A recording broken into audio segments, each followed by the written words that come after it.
নমস্কার বন্ধুরা, Runu kitchen with village লাইফস্টাইলে সকলকে স্বাগত জানাই। আমরা যে বাড়িটাতে আছি জানলা ধারে প্রচুর ফুলের গাছ আছে। সেই ফুলগুলো দেখুন সকালে কি সুন্দর ফুটেছে, পাখি ডাকছে, দেখতে পরিবেশটা খুব সুন্দর। তো আজকে যা রান্না করব সেটাই আপনাদের সাথে শেয়ার করব। আজকে করব ডিমের ঝোল, আর সবজি দিয়েই করব, আলু আর কাঁচকলা দিয়ে ডিমের ঝোল করব। সেটাই আপনাদের সাথে শেয়ার করব। এই যে দেখুন দুটো ডিম, কাঁচকলা আর আলু নিয়ে নিয়েছি। এগুলো এবার দেখুন আমার কেমন ছোট্ট বটিন, সে দিয়ে কেটে নিলাম, কেটে রেডি করে নিয়েছে।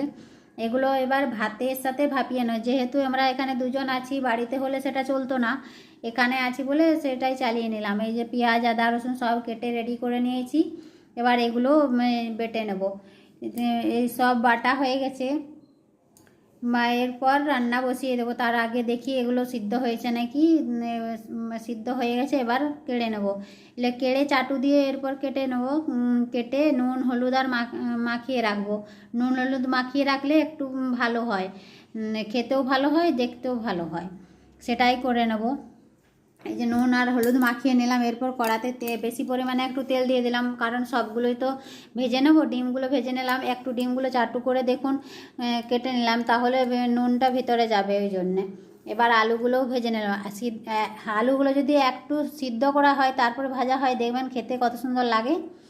এরপর কাঁচকলাগুলোও ভেজে নিলাম, সব সবজিগুলো ভেজে তুলে রাখলাম।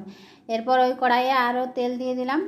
এরপর পাঁচফোড়ন, কাঁচা লঙ্কা দিয়ে দিলাম, পেঁয়াজ কুচি দিয়ে দিলাম। এগুলো একটু ভেজে নেব। তারপরে রসুন বাটা, আদা বাটা দিয়ে দেব। রসুন বাটা, আদা বাটা দিয়ে একটু নাড়িয়ে নিলাম। তারপরে এবার দেবো টমেটোগুলো দিয়ে দিলাম। টমেটোগুলো দেওয়ার পরে একটু নুন দিয়ে দেবো, তাহলে ভালো সিদ্ধ হয়ে যাবে, কষানো যাবে ভালো। এরপরে মশলাগুলো দিয়ে দেবো। জিরে গুঁড়ো, হলুদ গুঁড়ো আর লঙ্কা গুঁড়ো কম পরিমাণে দেবো, যেগুলো বাড়িতে সব বানিয়ে নিয়ে এসেছি, মানে মিক্সিতে সব কুটে নিয়ে এসেছি।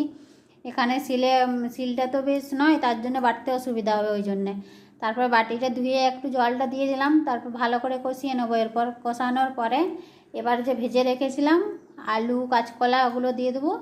ওগুলো দিয়ে দেওয়ার পরে আরও নাড়িয়ে একটু জমতে দেবো, মানে ঢাকা দিয়ে, তাহলে ভালো করে কষানো যাবে। ওই জন্য একটু ঢাকা দিয়ে দিলাম।